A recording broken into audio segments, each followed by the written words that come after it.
Hello everyone, good morning. आप सभी का स्वागत है हमारे YouTube channel fast study vision में। पिछले वीडियो में हम लोगों ने पढ़ा और याद किया कि यूनानी रोमन लेखक कौन कौन है। आज हम याद करेंगे और पढ़ेंगे भी कि चीनी लेखक कौन कौन है, अरबी लेखक और अन्य लेखक के बारे में। तो फाहियान के बारे में आज हम पढ़ेंगे। यह चीनी यात्री गुप्त नरेश चंद्रगुप्त द्वितीय के दरबार में आया था। किसके दरबार में आया था? तो चंद्रगुप्त द्वितीय के दरबार में। अब है सन युगन। यह 518 ईस्वी में भारत आया। 3 वर्षों की यात्रा में बौद्ध धर्म की प्राप्तियां एकत्रित की। किसकी एकत्रित की? बौद्ध धर्म की। अब तीसरा है हेनसंग। यह हर्षवर्धन के शासनकाल में भारत आया था।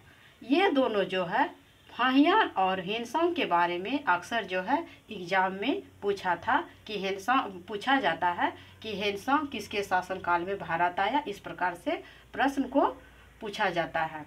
अब देखते हैं उसके बाद जो है हेनसंग के अध्ययन के समय जो है नालंदा विश्वविद्यालय के कुलपति आचार्य शीलभद्र थे। तो हमको जो है की पॉइंट में अंडरलाइन करते जाना है कि वो नालंदा विश्वविद्यालय के कुलपति कौन थे? तो आचार्य शीलभद्र थे। अब उसके बाद है इत सिंह।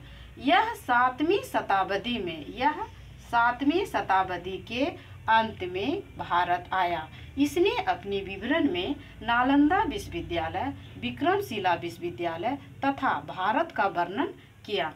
अब चलते हैं अरबी लेखक के बारे में जानने की कोशिश करेंगे। तो अरबी लेखक कौन कौन है? तो अल-बिरूनी और इब्न बतूता।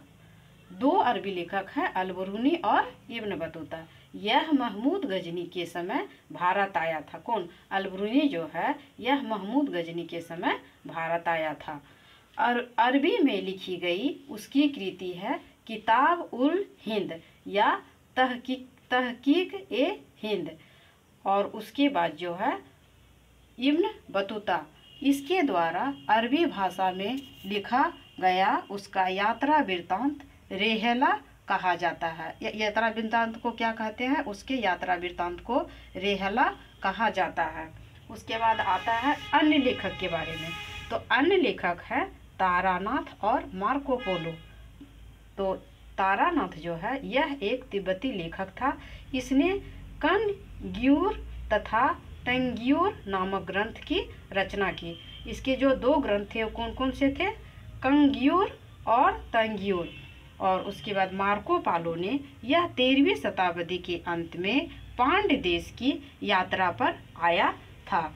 तो वीडियो के अंत में सिर्फ हम यही कहेंगे कि सफलता कोई संजीवनी नहीं है, यह तो सिर्फ मेहनत का फल होता है।